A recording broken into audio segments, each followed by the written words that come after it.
Okay, we're ready. Go ahead, Priscilla. Call to order. Okay, I call this I call this Board of Education meeting to order. Please rise for the pledge. I pledge allegiance to the Flag of the United States of America, and to the republic for which it stands, one nation, under God, indivisible, with liberty and justice for all. Kelsey, call the roll. She's here. Here. Here. Here. Here. Here? Okay, we have a quorum. And now we will be adjourning to the public hearing. Michael, please read the call. I'm going to read the notice of the public hearing that was put in the newspaper. Also, before I begin, if anyone would like to speak tonight, there's a sign-up sheet up here. Please sign your name and your address, and we'll call you. All electors and citizens who are qualified to vote in a town meeting of the town of Beacon Falls and the town of Prospect are hereby notified and warned that a public district meeting will be held on Wednesday, March 31st, 2021 at Woodland Regional High School in the town of Beacon Falls at 7 p.m., at which time the Regional Board of Education will present the proposed budget of $40,935,058 for the next fiscal year, commencing on July 1, 2021. Any person may recommend the inclusion or deletion of expenditures in said proposed budget at such time. After such public hearing, the board will prepare an annual budget for the next fiscal year, copies of which will be available at least 5 days before the annual meeting to be held on Monday, May 3rd, 2021. This was dated at Prospect, Connecticut, this 25th day of March 2021. Priscilla Credella, Chair, Board of Education, to my left, Regional School District number 16. At this point, we will nominate and vote to appoint a temporary secretary, and then we'll nominate and vote to appoint a moderator for the district meeting tonight. So at this time, would a present Board of Ed member vote to appoint a temporary secretary?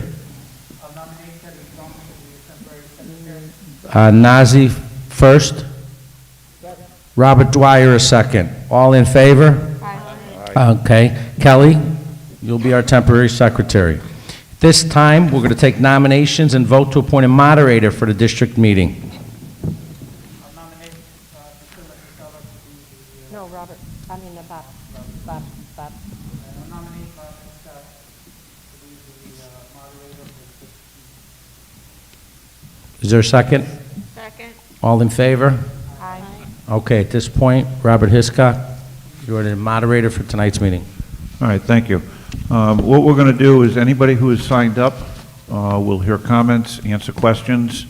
But before we do that, I'm going to have the superintendent go give us an overview of the budget. And then we'll take any speakers that we have.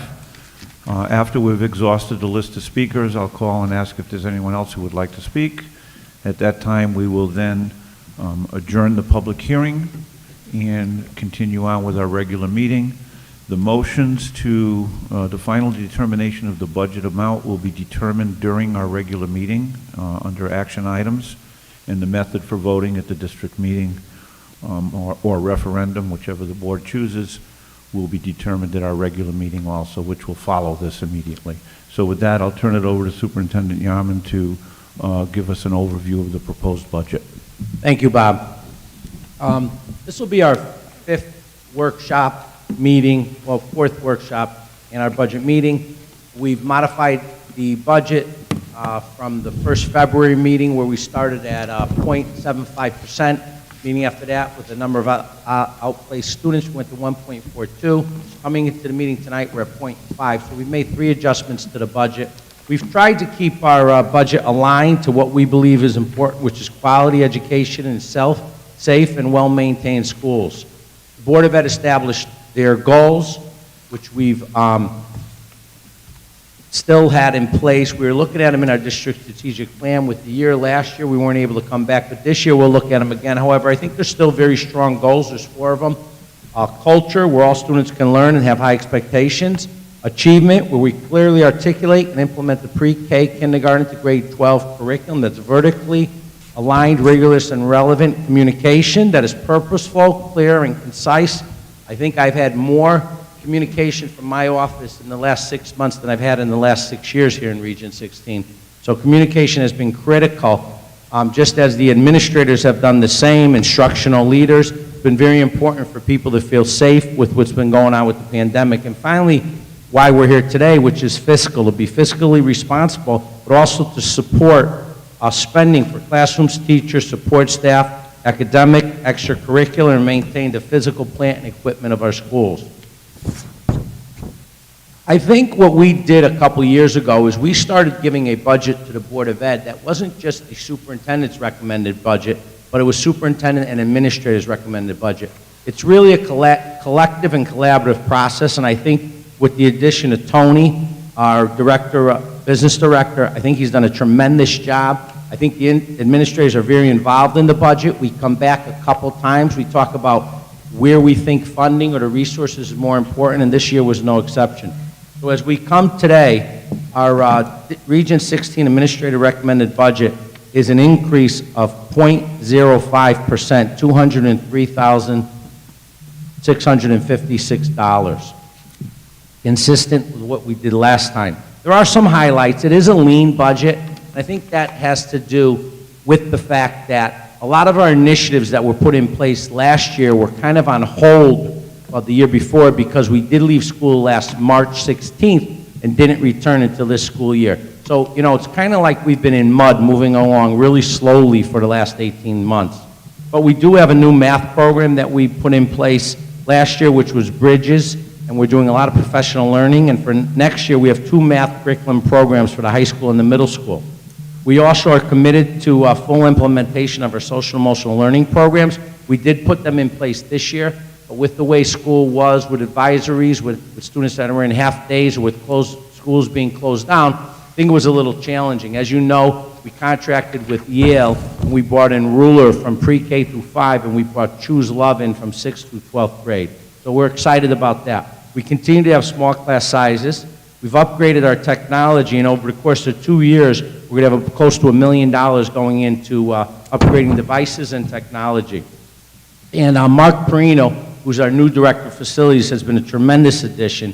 He's really had a great look on what our schools look like. He was hired from the outside with a great deal of experience. Not that we don't hire within, but I think he came with a new lens, with fresh vision, and he's been able to take a good look at what our 4-month outlook looks like for our maintenance plan and for our capital improvement plan. He's been a fresh year, and for me, I've learned a lot with him. So I think we've done a really good job in this budget, creating a 5-year plan that meets our needs. And I have to say this, I do have to compliment the Board of Education. They've done a tremendous job with Prospect Elementary School, with the renovation of Laurel Edge, and with really being committed for the last 3 to 4 years on the maintenance of our buildings. We don't push that off. And by not pushing it off, I think our buildings are in great shape, and if we continue to maintain them, I think they're going to be great environments. I've been through the proposed staffing reductions many times. I think people, I think it's hard to go through the process. So initially, you know, we had 20 layoff letters going, which was part of 10-year laws, and layoffs of non-tenures. But when it came down to it at this point, a lot of that has changed. It's going to stay the same as what it was at our last meeting, which is a reduction of 1 assistant principal. We reduced our personal learning advisor from full-time to part-time. We reduced 1 teacher at PES, 1 instructional aide at Long River Middle School. We had hired 3 teachers because of COVID to make the classes small and keep them in cohorts. We've only let go of 1 of them at PES and 1 at Laurel Edge Elementary School. We did have 4 retirements, actually 5. We have another 4, including tonight's. And with that being said, we have a reduction of $689,000. We did bring back the school counselor at the last meeting, and we reduced the number of elementary teachers that were going to be reduced in force because of the layoffs.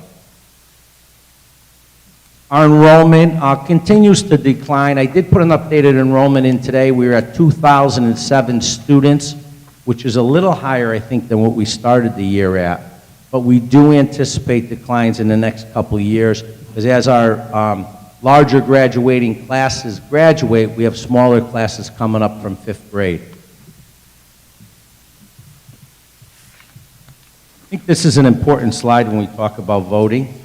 So if you look at Region 16, the state average is $19,000 roughly. We spend about $16,795, $2,500 below the state average for per pupil expenditures. We're 128 out of 166. So I think we've been doing an excellent job because we moved to the top third of our DERG with our scores, although our longitudinal data has been tough without smarter balance last year and with the changes in the SATs. But I am very confident that we're doing a good job providing a great education, and we're doing it while being fiscally responsible. Let's skip through the data slides that were put out, and I'm going to get to the end of the presentation.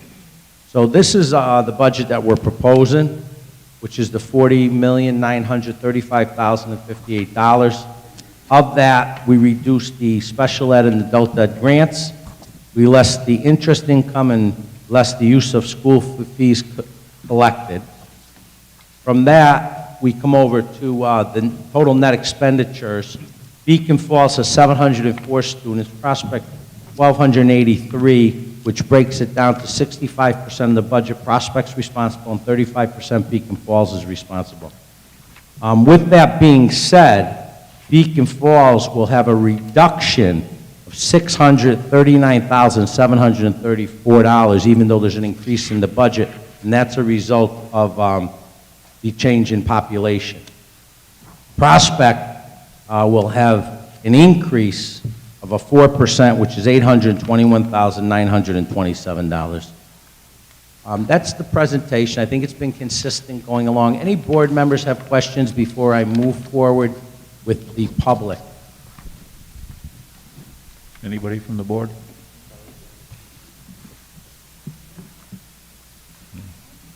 All right, we'll go to public speakers then. You have a list, Mike? Yeah, the first is Fred Smith from Beacon Falls. Fred, would you like to say a few words?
Thank you, Fred. Thank you, Fred.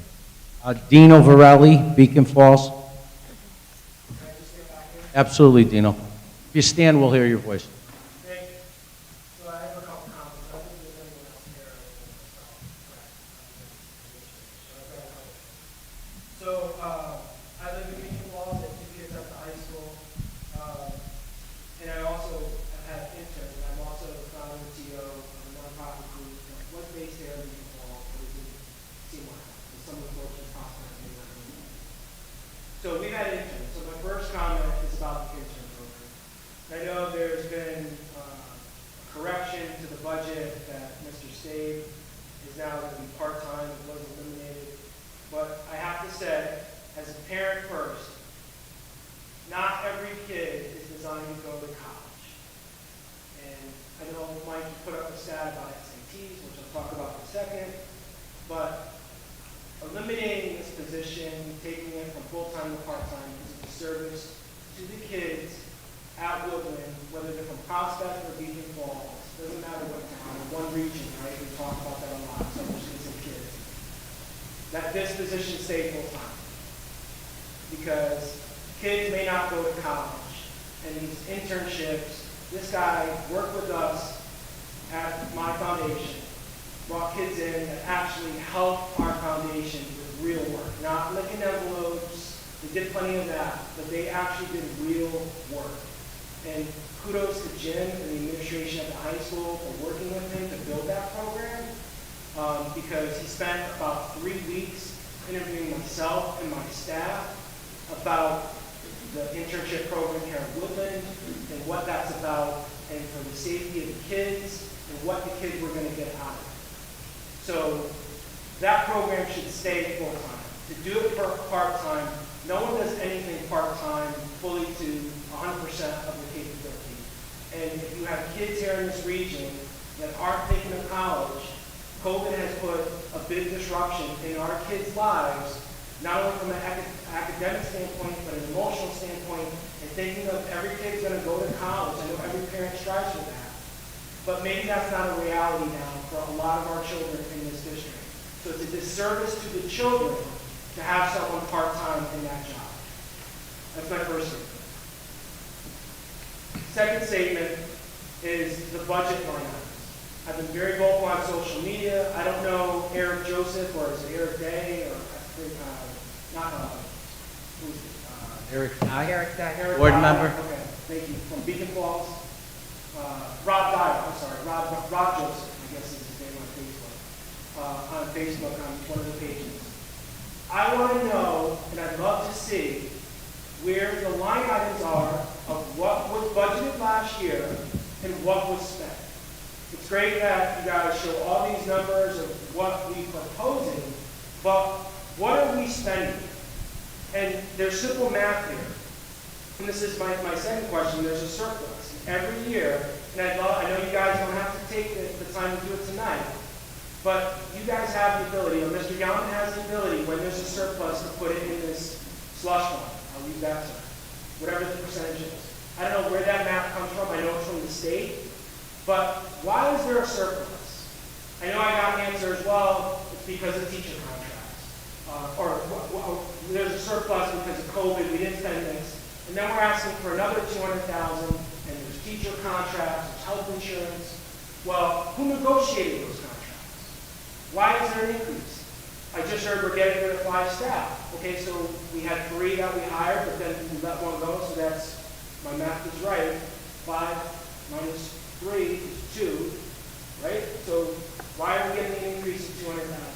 And I'd love to know where those line items are, where that information is available. It's not on the Board of Ed website, but we talk about transparency, and I think you guys have done. Mr. Yaman, credit to you. I'll give you kudos. You know, you throw a lot of numbers out. There's a lot of transparency, but I would love to see by line item where we are spending our money. Why do we have such a large surplus? Why are we asking by line item for another $200,000? Last point here, well, I have another point that came up.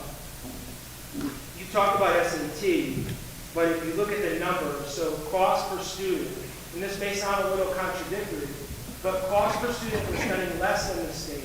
But if you look at our SAT numbers for the last period that you have in your presentation, the state performed better than we did in our region. So should we be spending more money per student for the SAT? One last item, again, there's no line item. I don't know where this budget, I mean, there's some high-level things. Fred talked about bringing the kids back or being safe here in school. There's nothing in the budget that I've seen about what we're doing to bring these kids back full time. I know this is not the meeting. There's a plan at 75%, but these kids need to be in school full time. I'm a big advocate for that. My kids need to be in school full time.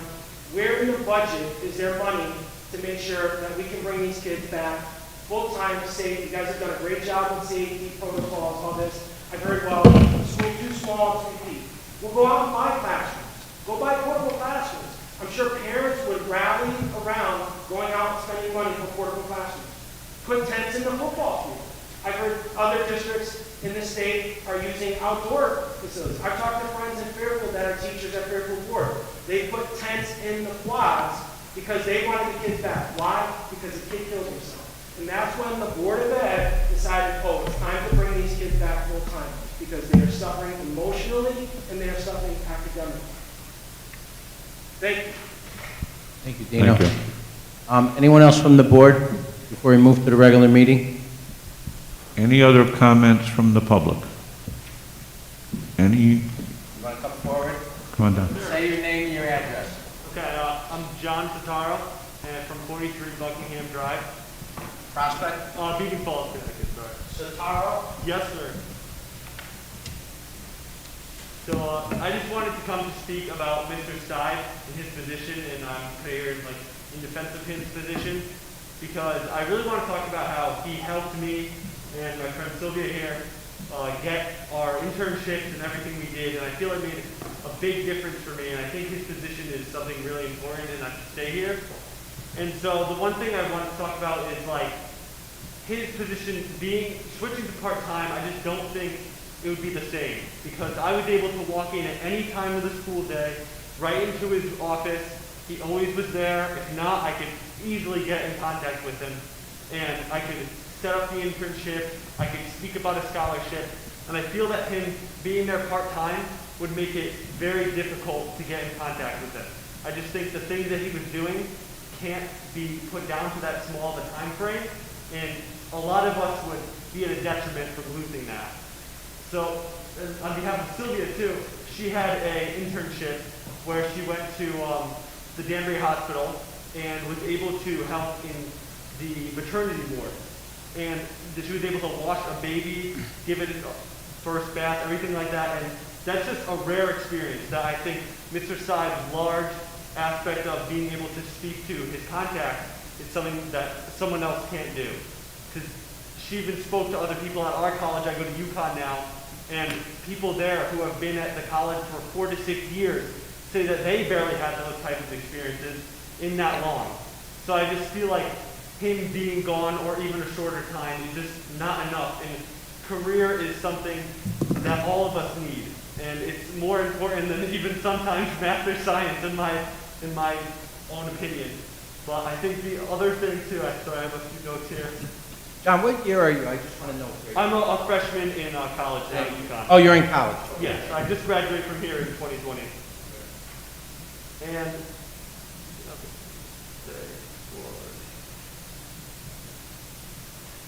was his wall of scholarships that he makes.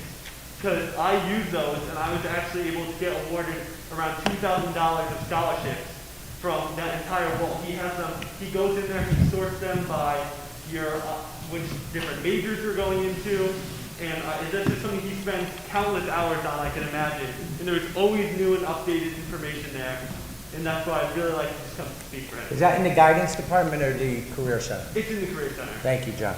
You're welcome. Yeah, thank you. It's always great to hear from students and former students. Thank you for taking the time to come out, both of you. I know you got a shy friend there, but that's okay.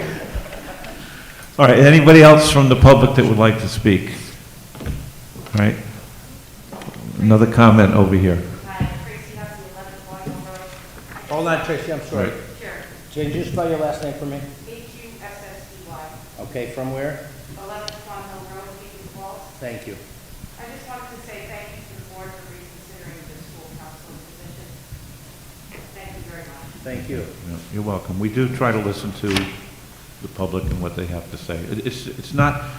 It's not our school system, it's our school system together. You're all part of it also. And I do have to say, it's nice to see the administrators, you know, and not a little dot on a screen in front of us in district office. So welcome back, guys. I don't know who the dot is half the time. Yeah, we don't know who the dot is. We got K's, we got A's, we got whatevers. But it is good to see you guys again. And I got to tell you, and I'm sure I speak for the entire board, we miss you guys, and we miss coming into the schools to see you during the day. So, and I want to thank you while you're all here for the job that you've done throughout the last year plus through this pandemic and as we move forward. All right, with that said then, we're going to All right, we're going to take a motion to adjourn the public hearing, and we will continue with our regular meeting. And those of you that wish to stay, we will be discussing final budget figures based on input that we've had this evening and in the past. And we will decide on how we're going to determine the final budget at a district meeting. Okay? So a motion to adjourn the public hearing? So moved. Second? All those in favor? Aye. All right, we're back, Priscilla, on the regular agenda. Okay, thank you.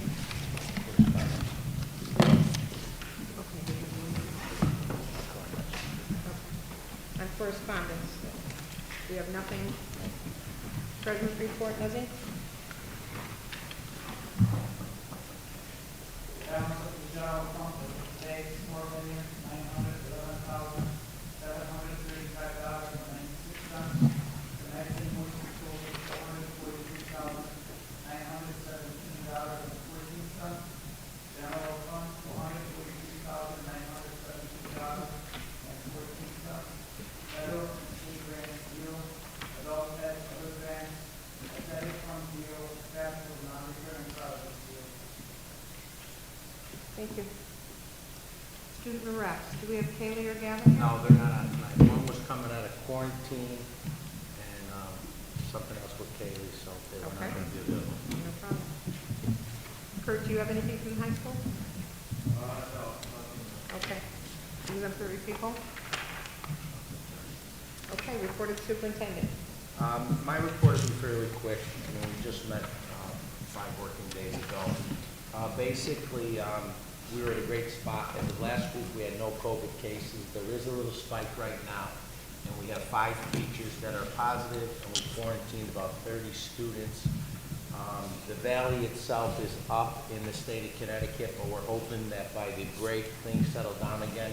Our staff is ready for their second shot, the vaccine, which will be the 23rd of April. As far as, and I will give an update on Friday again with our exact numbers, which I do weekly. Reopening committee meeting went fairly well. The administrators are working diligently and very hard for morning and afternoon coverage.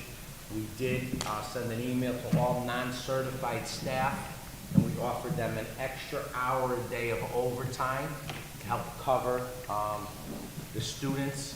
With that being said, they would be paid a half hour extra in the morning and a half hour in the afternoon so that we have supervision for our kids, because we can't put them into common core areas. We need to bring them into classrooms. So I'm hoping to see a better response than what we received so far. I would be very disappointed if we didn't step up, if our non-certified staff didn't step up, knowing that last March, a lot of people stayed home. We were 100% committed with them being safe. We didn't ask them to do anything we didn't have them to do. So I'm thinking this is an easy request, and it's a paid request. So I'll be able to give the board more of an update on that. But we are planning to open 5 days a week, full-time on April 19th. And finally, Ben, I put in the packet the policy. It's in blue. I'm renaming. So when the time comes, we can discuss that. And I'm glad that you brought that up, so it gives plenty of time to review it. I guess a great man from Beacon Falls had passed on, who was a part of the VFW, or the Lions Club. They were part of the shack, so I'm sure in May, Ben may come forward with a recommendation about naming the shack at the field, and I wanted everyone to have the information now. Thank you. You're great, thank you. Michael, in anticipation of that, can we get a list of things that are named for Sure. people in the district currently? Happy to do that. So that we have a point of reference as to what Yeah. we're going to do here? Absolutely, Bob, good question. Okay, that's all I have for an update. Does anyone have questions for me? Yes? No, just I was saying, to go back to the renaming, it was something that we used to do on certain libraries and whatnot in the buildings, and then we had the high school, and we had a flood of, we'd like to name this, we'd like to name that. Build a new So, facility. right, so we then put in a policy, but we've been, adhering to it all these years. But because we can do something with the shack, it does seem very appropriate, because Larry works very, very hard to get that built, and he constantly works in it. So it'd be really nice to call it Larry's Shack. I have to admit, I love that. Okay, that's my comment. Okay, action items. Okay, set the 2021 graduation date for Woodland of June 11th, and promotion ceremony for LRMS for June 9th. I'll make that motion. Second. Discussion? Yes, I just want to add, rain date for Woodland will be Saturday the 12th at 10 a.m. Rain date for Long River Middle School will be June 10th. 6 p.m., Derek, is that what time you start? Thank you. Kelly, please include that in the motion. Yeah, that's fine. We're ready. Any other? All those in favor? Do we have the Wait, sorry. information? Oh, sorry. I have Go a ahead, ton Robert. of information, and Mark Carino and I are working on it. Right now, we can have as many people as we want outside if we do social distancing. We're gonna come next week. We got a pamphlet we're gonna start working off of on how to design the fields and stuff, and so we'll be moving forward with it. Okay, thank you.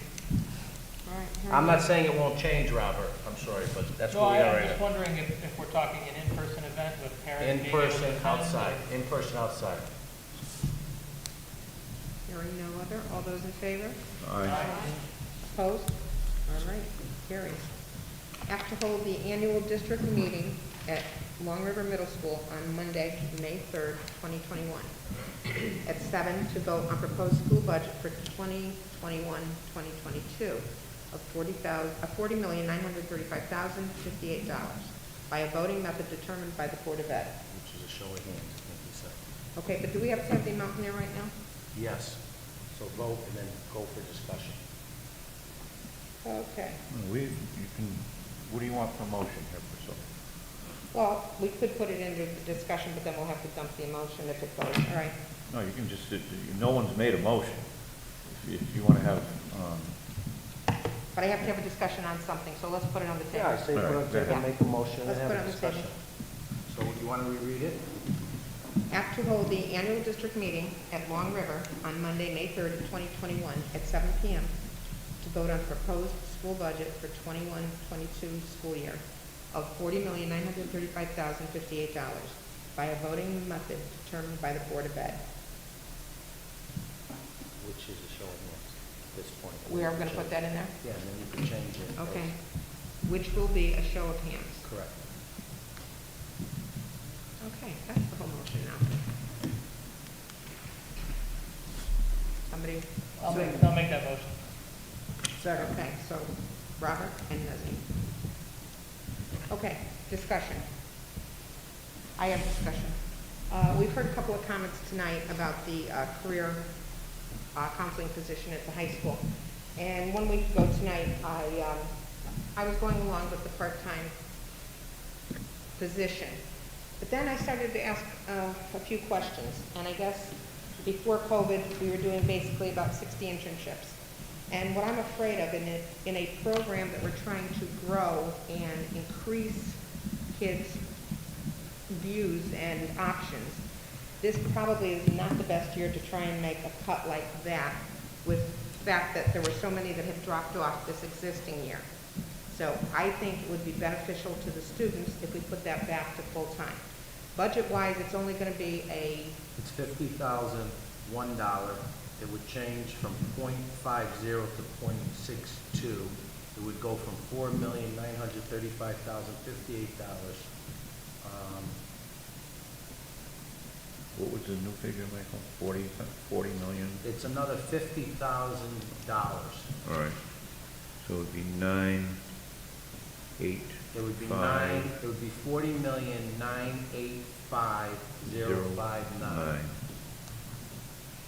Is that right, Tom? Yes, it is.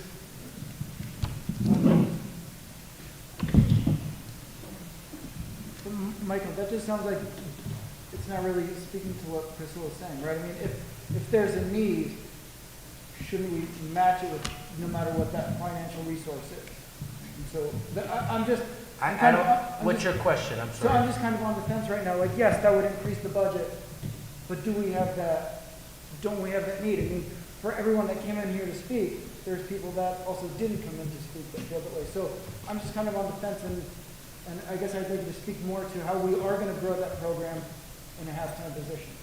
Well, I don't know where, Priscilla, respectfully, anyone said we're going to grow the position. I said it. I think, No one okay. said it. So I don't, that was never, I mean, I'm not saying you don't grow things if they're working well, Eric, so, you know, Priscilla, you know, she decided. I'm here a long she time, yeah, decided I think the we're program growing should that grow. program. I guess my question is, and Dana or Kurt, and I hate to put you on the spot, in 1920, how many kids were in our internship program?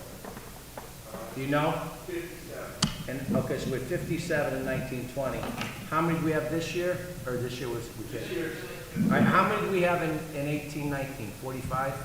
Probably, yeah. So here's my feeling, and Dane and Kurt, speak openly if you want. You're more than welcome. This is safe. You can say anything you want. The program started a couple years, 5 to 6 years ago when we applied for a grant through the state. Then when we created our school to career pathways, it increased. We were at 45, we're at 56. I don't ever see it growing, in my opinion, more than 75. When you look at the number of juniors and seniors you have in the school and how many are going to be in internships versus how many in school, plus the state hasn't gotten away with seat time. It's not like we're a school of 1,200 kids. You know, we're a school of 650. You're not going to have more than 10% of your population doing internships.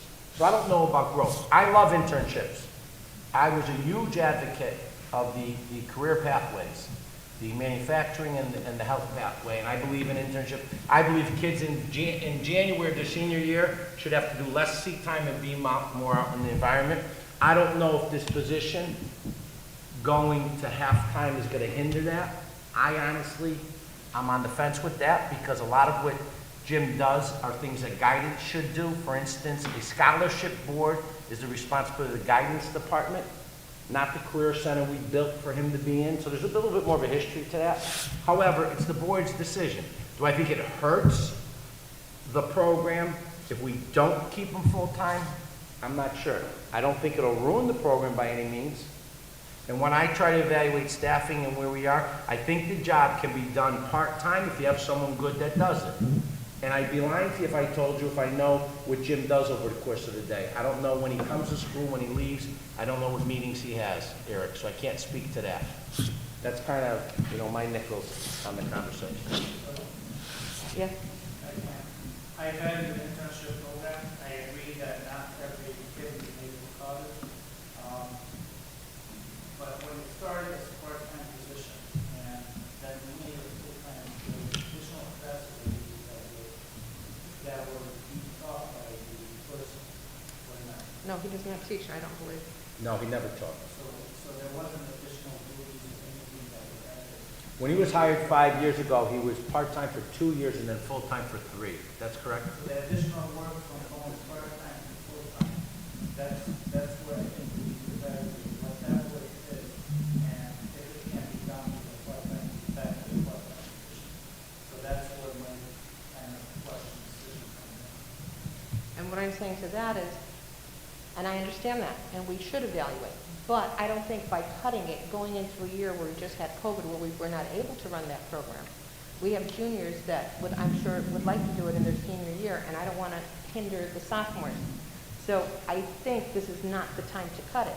We can monitor it, we can ask the administrators in that building to do, you know, to do that. But to me, this is not the time to cut it for, 0.13%. I'll weigh on that too. As I did with the counselor position, I indicated that I've received more emails and comments from members of the community this year than in my previous 11 years on the board in total regarding, and most of them were about the counseling position, and most of them were about the value of the career awareness position. Now granted, people were reacting to that position as if it were being cut in total. But the underlying message that I received also was, beyond don't cut it, was the value of the position. And as a former high school teacher, I can tell you that I agree wholeheartedly. I wish Dino was here to hear this, that I agree wholeheartedly with him that college is not for everybody anymore. It's a misnomer with many kids. In fact, most of the students I had were not college-bound students. And we had a career awareness kind of program, not as good as we have here at Woodland, but we had the foundations of that, and I could see the benefit to kids. That being said, the value of the program is unquestionable. Whether it needs to be a full-time position or a part-time position, some of us are sitting here on the fence as to whether or not to spend the additional money to do that. I believe that we should invest in the future and move it back to full-time. We have so many uncertainties in front of us based on this past year with COVID and what we're coming back to and what the kids are coming back to and what kids' expectations are going to be. And there's going to be a need to reconnect that program with the community, with the businesses in the community. So I say we put it back to full-time this year. Based on the feedback I've gotten from the community, the comments I've heard tonight, the comments I've heard from fellow board members, that, and let's bring it back and let's reevaluate it. We can, I think there's a message that we're sending out there that we have some expectations for this program moving forward, and that we're between part-time and full-time. I don't think the public's going to object to the additional money being put back into the budget for this program. So with that said, I would move to amend the original motion to set the budget amount and just change the budget amount to $40,985,059. The intent would be for the additional funds to go towards bringing back the career awareness position full-time. Personal advisory position. Thank you. Is there a second to that? Second. Christine?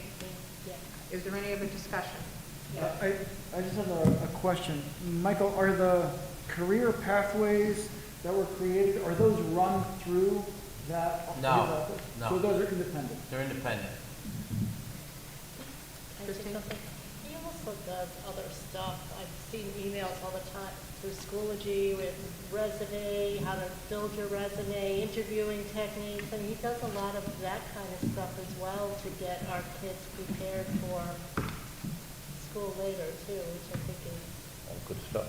yeah, helpful too. So I guess if we're moving forward with this, we're looking for an expectation for that program to expand somewhat in terms of the kinds of services That we it's can talk providing. about. Yeah. Nuzzy? That's what I was gonna ask, basically, that we move it back and ask for a status update, basically, especially for a couple months to the year next year, to see how the program was again in place. You know, as we have new students coming in, what the expectation is and what the response is. I'd like to keep track and make sure that, the students and it's being married and hopefully obviously as far as the school library to bring that more that. Okay, any other discussion? Okay, go ahead. What prompted us to change it to part-time? When we initially met with the administrators, and we were looking at staffing, we put two items on the table. One was a school counselor position, and one was the internship position. We initially give notices to people when the discussion about your job may be cut. State tenure law, you have to give a notice in advance, and it has to be put into the budget. With that being said, we gave 6 elementary teachers notices, knowing we're only going to cut maybe 3 or 4 of them.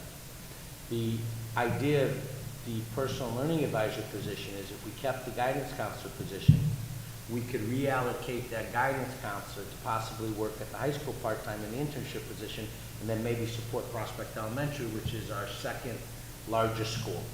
So you'd have 2 counselors, you'd have a counselor and a half there, a social worker, and a school psychologist, and that other part-time position can go to the high school, or we could reallocate, we have 2 guidance counselors at the middle school. At the end of the day, you look at your entire pupil personnel staff, and it kind of falls under that. So the ability to lay one of those off is just a reallocation of other resources. Okay. There was a lot of conversation about kids' social and emotional needs, us bringing in the social emotional learning programs, and so my recommendation was I'd rather see that guidance counselor position exist in the district to have extra support there, and the other part-time of that person's day can be doing the internships at the high school. We brought that position back last week. The board tonight decided they want to bring back both positions. So that's the history to it. So when you look at something, you look at all the people in that pupil personnel and decide how it's allocated and where people are. So not to contradict anything anyone's saying, I think they're all great things, but scholarships is something that's done through the guidance department. Resume writing is probably your junior year with your English teachers and your guidance counselors. Where that work has now been reallocated as a result of a part-time to a full-time job, and I'm not against the position. I'm just giving you the history to it. So when you speak to something, it's not just about one thing, it's about a group of things and where people are in the region. There's 4 schools, how many counselors do we have, what are they doing in each school? Does that answer your question? Yes, thank you. Mike, Robert? Is it possible to get a report of some sort that kind of delineates what the function of this position is? In terms of, let me just clarify it. So you laid out a lot of things that seem to have a lot of overlap with the counseling department. And we've also heard tonight that the business relationships that have been created in the pathways, they're sort of self-sustaining. I don't know if the internships are self-sustaining, Robert. I mean, I thought I heard you say that. That's what I- no, he asked if the classes were self-sustaining. So the manufacturing program, the computer science program are done by teachers, okay? Then they do some internships, the nursing program. So there's a lot of different components to it. Do we still do the Perkins grant with the nurses that have been in internships for years, Kurt? So there's a lot of stuff going into this. I mean, and I get that a lot of surface things are said. And I'm not 100% opposed to it. I'm not. I don't want people to think that. I just try to be. I would like to make a decision with qualitative information, right? And not, I mean, we hear the anecdotal stuff, and that's great, and I can appreciate that. But as I said, it seems like there's a lot of overlap with those other positions. And again, if the program is built properly and is running well, then I would assume it would continue to run well regardless. As you said, if a good person is in place in a part-time role, the program should continue on forward. So I guess I'm wondering, can we get more information on the nature of the position? We could always get more information. I mean, I could tell you how many, we could get. I mean, we're looking at. I don't think we could use this year, but we could get you last year's information. We could get you 3 years worth of information. I think it would be helpful to look at, because we're looking at losing other teaching positions, right, through attrition or whatever else, and that money could be reallocated to save one of those positions. So, where does it stop? Where, you know what I mean? And I would just love to have more information on the actual position before making. Well, I'll make sure I have some information sent out to you next week, so that before our next vote, you can have that with you. Thank you. You're welcome. Yeah, the only other thing I was thinking what they were saying about just the community travel too, going out to these internship sites, and there's that collaboration with the people in the community. I mean, how much are we going to lose with that if we go to part-time too? If he is doing all that outreach and making those connections for our kids, like Dina Guerrero, had yeah. mentioned. And that's another piece too, and like kids had said too, just all that, the kids were saying that as well, that they felt, you helped them through all the steps along the way. So I don't know. I just don't want to see that getting lost either, that we're. I'll get you the A lot of that is information. community building too, and Okay, so the motion on the table is for the new amount. And Robert, I know you want more information for this, and I guess the thing that interests me the most is the fact that we had almost 60, and then we had no internships this year due to circumstances. In order for us to, and not even build, I won't even use the word grow, to maintain and service as many kids as possible, then if we make this a part-time position, yes, it's going to hinder that. Anything else? All right, we're going to bring this to a vote. All those in favor? This is a vote on the amendment. Yes. Yes, on the 40,985,059. All Take a those, roll call, Kelly. so this is putting the position back in? Yes. Putting the Okay, money, just putting the making sure money I'm for the clear. position Yes, back in yes. the budget. Yes. Yes. Yes. I'm gonna abstain. Yes.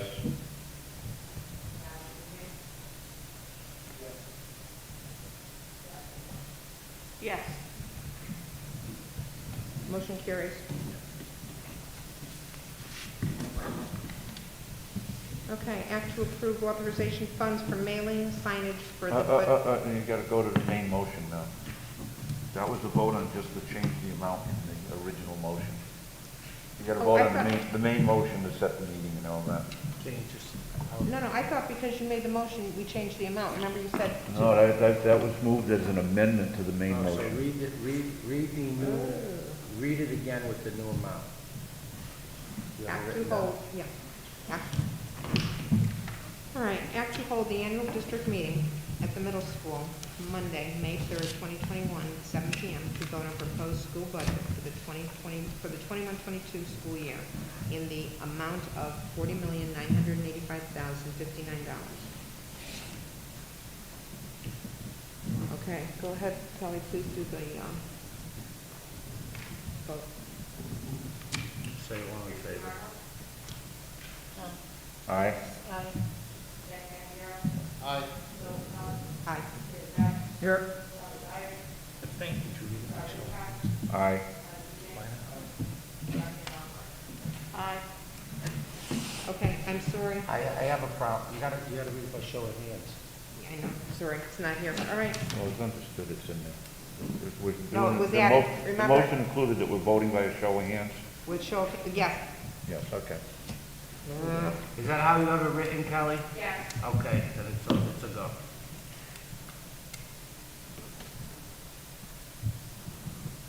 Motion passed. We will reinstate that position to full-time. Okay.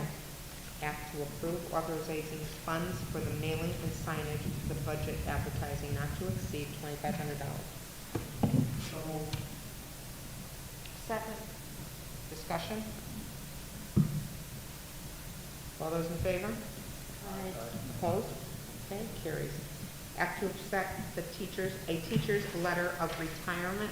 I'd like to make a motion to accept the resignation of Ann Fowler with gratitude and recognition of her many years of service to the students of Region 16. Second? Second. Discussion? All those in favor? Aye. Okay, motion carries. Director Tony? Thank you. Much like Mr. Yaman said, my report is brief due to the frequency of our meetings right now. Food Services was able to show a small profit in February. For the year, we do still show a loss of $68,000. We are hopeful that the transition back to in-person learning will start to drive that number down. And we still have not heard anything from the Connecticut State Department of Education regarding some help with offsetting those losses. As a token of our appreciation for teachers and staff, Lee and I have scheduled food trucks to be at each school on April 9th. These are provided through the Wellness Initiative in support of those who received the COVID-19 vaccination. And finally, after a discussion with our workers' comp carrier, we were advised that we will see an increase in the upcoming year. This number has been reflected in the budget already, so we don't need to worry about changing anything. We were lucky enough earlier this year to receive a large unanticipated reduction, so we'll be able to recoup that without increasing the budget to the workers' comp line next year. Okay, thank you. I got a question for Tony. Yes, yes. Tony, based on, I guess Dino's question, is there a simple, the line item budget is our book, that big binder. We could get him what he's asking for. Yeah, isn't this simply, this is the expenditure summary report, isn't that essentially? And that report is posted on our website monthly as of July 1st of the beginning of this fiscal year. Yeah, okay. Well, Bob, I But plan that's on it. sending him an email with our line item transfers, which we do at the board meeting. Yeah. And that'll show him exactly where the money came from. And we Yeah. had done that, I think after But COVID. I when we think he coming was back. asking also to see all of the, every line item is like 100 pages that we have in that Yeah, budget that's book. a good. This is what I'm thinking right here. That's is what we the- started putting in. Is right the expenditure summary report that we get monthly. there. Yeah, we'll send it to him. Right, that's, That shows it by account. It shows it by Different account. function, correct? Right, by functions. And then under each one of the functions, if you had the budget book, you could go look and see all the other sub-amounts that are in there. Absolutely. I wouldn't advocate putting all that on the website because people would go nuts. But I think this is probably information enough for the public to see what our salaries are for certified staff and how much was expended and where we are during the course of the year or at the end of the year. Absolutely. Right, because the bottom line is that would show what the surplus is at the end of the year too. A simple document, I think, to share. Yep. Yes, if you go to region16ct.org and click on All right, budget. well, there's people saying they can't Yep, find there's a it. tab on the left that says monthly expenditure reports. All right, as long as it's noted that it's We're gonna there. blame Matt for not being able to find that. Matt, Matt, put it up in red and yellow or something. Understood. Thank you, Tony. Yes. Tony, any update on that bill that was up at the state that you know of where the, any step being out with COVID-19 would be accounted against workers' comp? I'm sorry, I didn't hear the first part of the question, Avi. There was a bill at the state in Hartford. Somebody was proposing that somebody, a staff member is out with COVID-19, it was gonna count against anybody, against the workers' comp changes, which eventually is gonna inflate the rate. Have you heard anything that has been passed? I have not. Matt, I don't know how that could happen because if you're out on COVID, we're paying you, so you don't get workman's comp. Right, they want to switch it and count it towards working, that's the way the bill is. But be retro? Yeah, no, be moving forward. Oh, yeah, no, I haven't seen that. I've been forwarding the legal updates to you. I haven't seen that one yet. Yeah, I haven't heard it on the news, and that's why, and without that, afterwards, that's gonna make sure that our workers' comp rates, I'm sure, are gonna go up eventually. That's the case, everybody's this way. Yeah, Yeah. but these bills, they get introduced and voted on, and then Okay. Any other questions? All right, any old business to come before the board? New business? Possibly something, does the region have awards? I know we have Teacher of the Year, I assume Paraprofessional of the Year. Is there something for, and I'm just thinking in terms of COVID, and everything that everybody's been through, all the innovations, all the people that just came out of the woodwork with brilliant ideas, to help things move along during a difficult time. Is there anything for the staff in general? Do we have district level awards No. for the staff? Is that something We can have consider? innovative grants. If people come up with something, we allocate $10,000 every year, but we don't have like staff awards. They have teacher of the years at each school, right? At every school we have a teacher of the year, but we don't have, I mean, for the district, but we don't have individual teacher awards. But just throwing this out there, so, you know, from my perspective, if I wanted to recognize Mr. Brennan, just because he happens to be standing in front of me, for the amazing work that he did through COVID and getting the technology ready and making, because he's not a certified staff member, because he's not a paraprofessional, Matt can't be recognized in a formal thanking way from the board or anybody else for that matter. But I don't, Robert, we just recognized James Amato recently. We recognize teachers I'm and just staff. asking if there's like I said, like we do paraprofessional of the year, we do staff member of the year, can we consider coming up with a district level award that's open and available to any staff member in the region? I mean, we could do anything we want and get a Board of Ed, but would it be a Board of Ed award that you're creating? I don't know, maybe. I'm just throwing it out for conversation under new business, that's all. Don't we have a I think just recognition to comment, policy? as, you know, as you're Talk talking about about the policies. the pandemic and everything that everyone's done, that's kind of everyone in Region 16. No, I didn't mean. Robert, here's, specific. I want to put my principal hat on. So when I was a principal, which was, I think, 14 years, maybe longer, I didn't like recognizing individual teachers unless it was something, you know, less than spectacular. Because I had 130 teachers in my school. So if I said, okay, I want to recognize Robert Dwyer, Robert has been amazing this year, and I want to recognize Priscilla Credella. They were terrific teachers, here's what they did. I always felt like other teachers would feel like, why did I overlook them? They were just as important or great.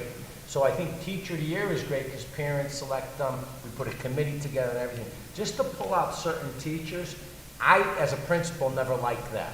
Now, if the Board of Ed decided we're gonna have a service award every year for a teacher in every school, we as a board will select one teacher from each school that emulates what we think is great service so that our kids can role model that. And I have a specific criteria for someone that may do that. That's okay, and this is just me as a principal speaking. I don't like to pick out different people because then it becomes, why am I overlooked? I do so much here, this person does so much. That's my feeling on individual awards, but I'm not someone that, you know, that's my feeling. I agree with you, but currently we do in fact recognize certified staff members, and we also recognize paraprofessionals. So we are in fact overlooking the staff members who fall into neither one of those categories and still do amazing work to benefit our kids. But the certified teacher and the paraprofessional is a state of Connecticut award that sends out a letter. It's not what the Board of Ed does, or Kurt Ogren does, or Regina Merzak does. Very different. Doesn't mean you can't. I mean, we should have a IT award, I agree. No, But I'm only teasing you, that's a joke. Well, we could do, under But exemplary that's people, just how I feel. You could always do an exemplary. under exemplary people, we can recognize people and give them a Which we certificate do. and so forth. We've done that in the past. Who do you nominate yourself? I nominate Matt. Second motion. Anyway, we want to go for school board member of the year, and then rookie board member of the year. Who's up new this year? That's good. Everybody can get an award like fifth grade baseball players now. Everyone gets an award now. Right? Everyone gets a trophy.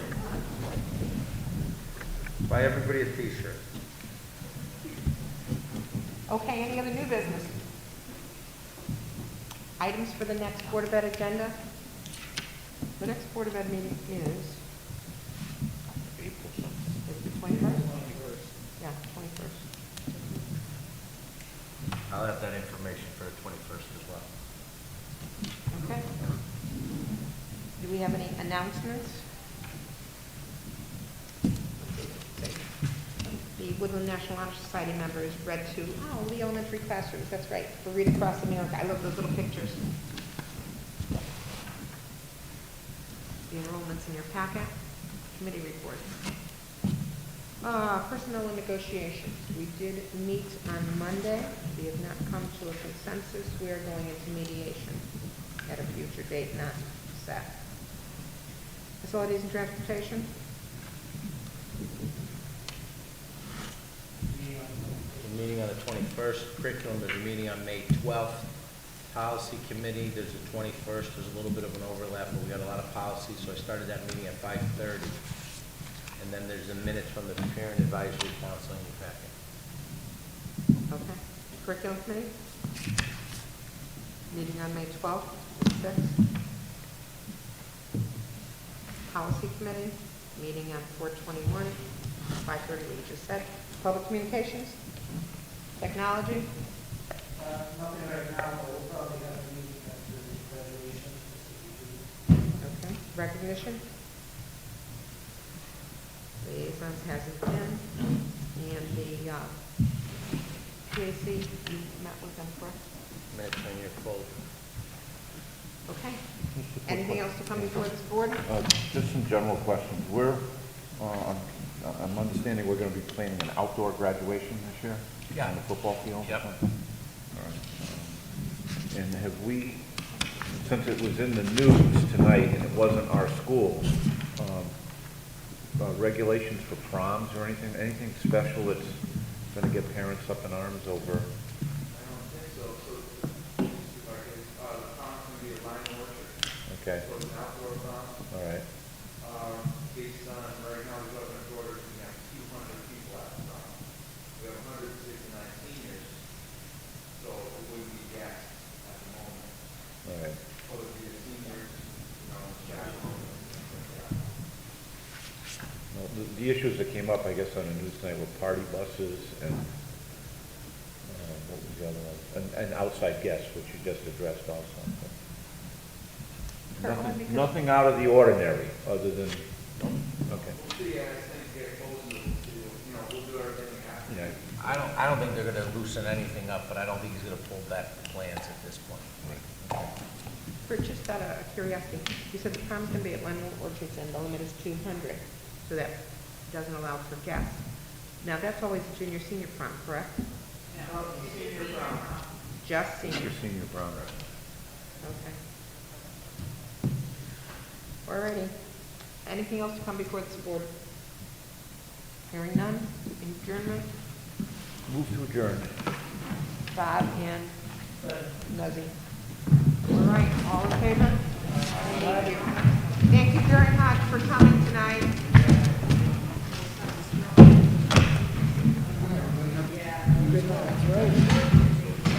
So scared I was gonna push the table right up. It's not that on your side, Ben, but my side's right up there. Oh my goodness, you absolutely, you need to get a lift. You okay? Anybody got in touch with her at all? He's okay.